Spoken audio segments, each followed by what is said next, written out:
Alright, hello and welcome to Realistic Gaming PC. I've decided to make this new channel because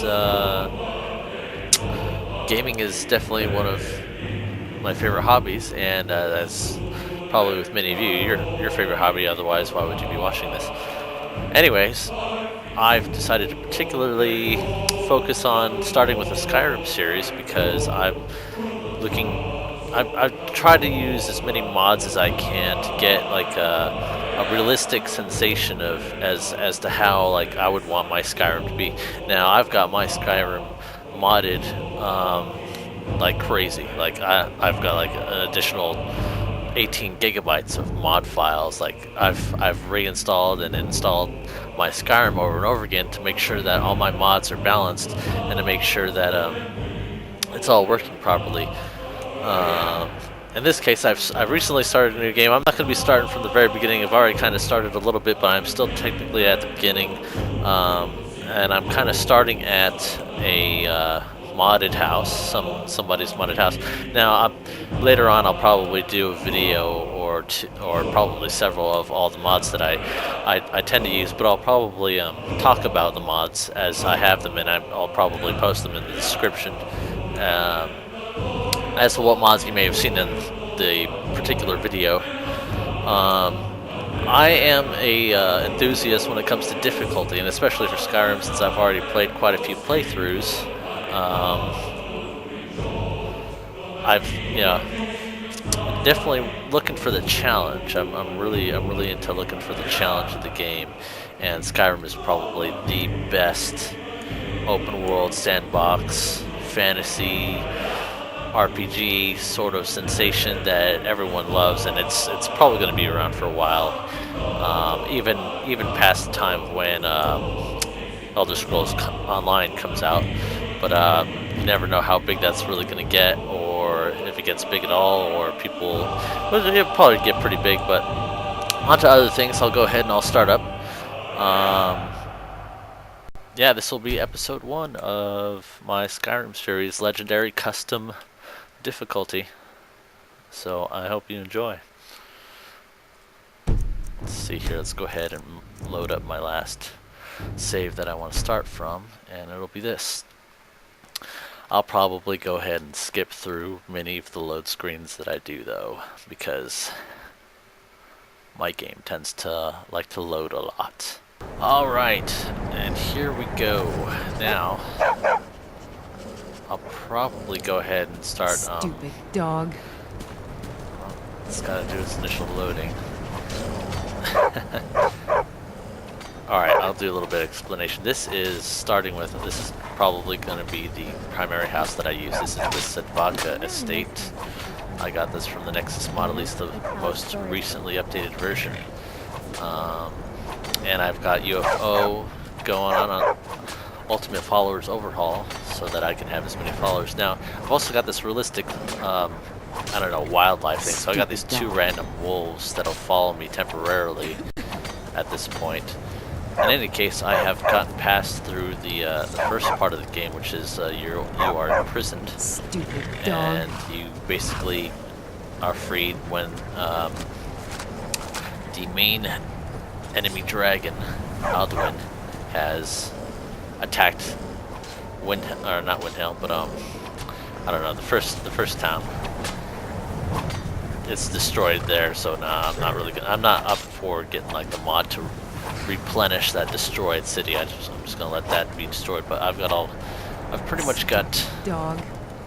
I don't know, just like I said, countless mods, 18 gigabytes worth. I've got textures and everything running, but the primary focus of this playthrough is not just that I'm using an abundance of mods, but it's also because it's just more filling, and it provides a far different gameplay than the original Skyrim alone, of course, provides.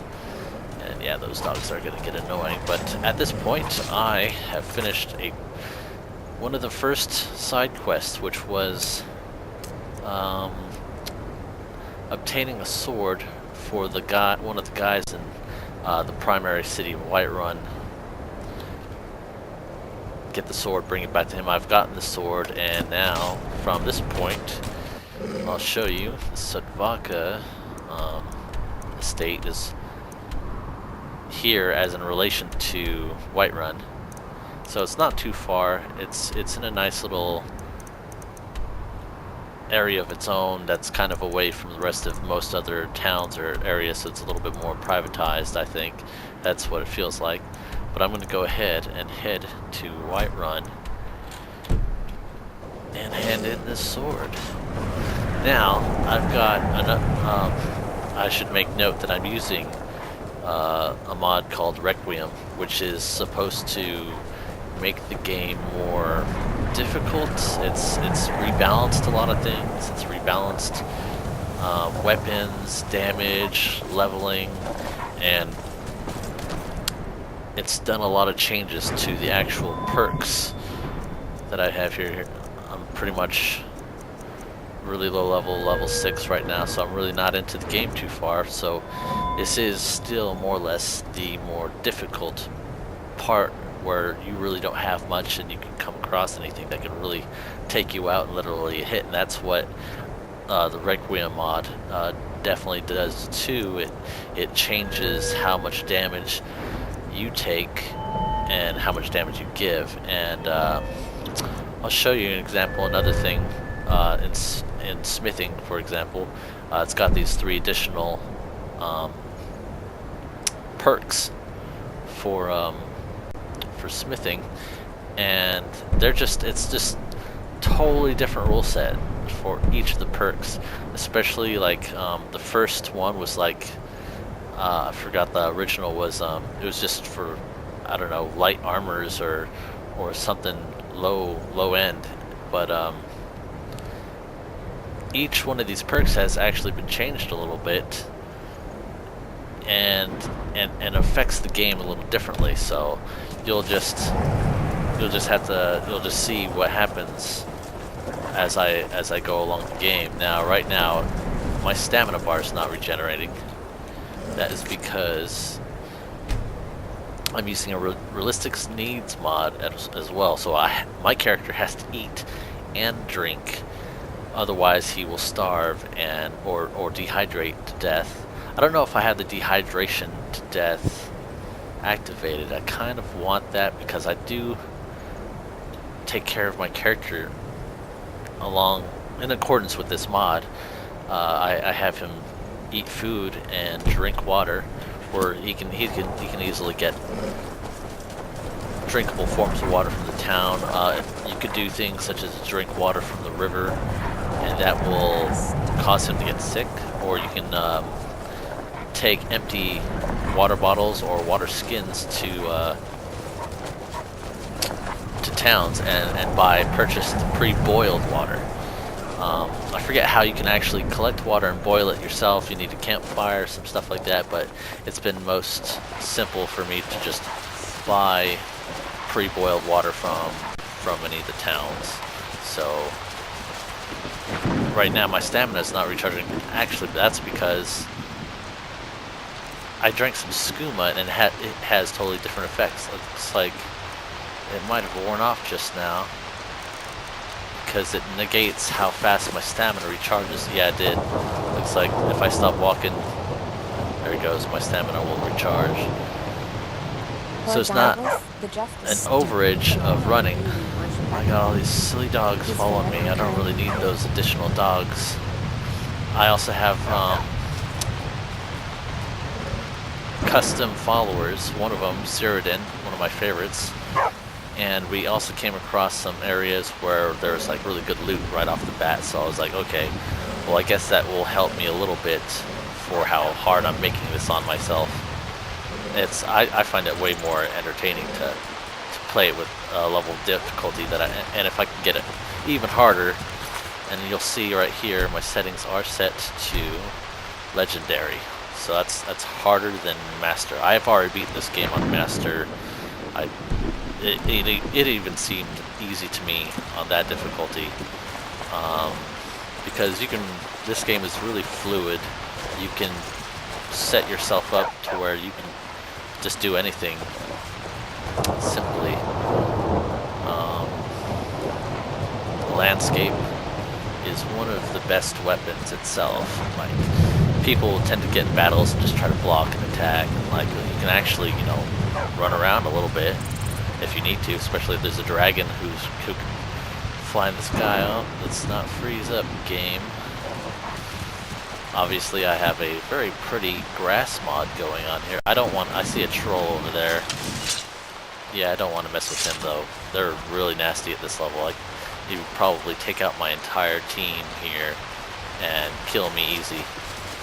Now, I try to make this realistic. Like, if I get hit with an arrow, I die. But it doesn't really work as much as I'd like it to work that way. Like, if I shoot them with an arrow, I want them to die as well. You know, an arrow in real life is going to kill you. Especially if it, you know, hits you in the head or something. What is this dude? What's going on with you, bud? I'm on a pilgrimage to the shrine of Azura, the goddess of twilight, if you'll excuse me. Where's the shrine? In the mountains to the northeast. I'll mark it on your map. Oh, I thank you. I'll take that and let you be on your way. Okay, I got me a nice full stamina bar. Go ahead and sprint it out for a little bit.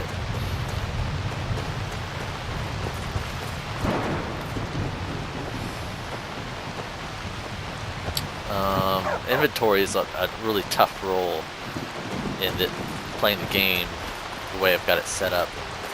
I think the weight distribution has changed. I went around and I farmed up a lot of these crops for just a little bit of extra cash. Cash is so hard to get now. It's so hard. So even running around and picking cabbage and stuff like that, that was like way more rewarding faster than any other method I could, because trying to just go dungeoning, that would have taken forever. Would have been really hard just to get a little bit of cash. Even though that's just what I did to get the sword that I have now that I'm going to return on this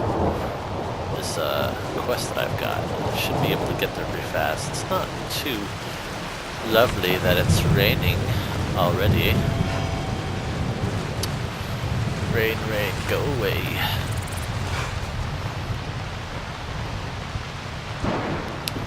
Hopefully we haven't been attacked. Oh, I'm getting another... Let's not do that, computer. I should be upgrading soon too.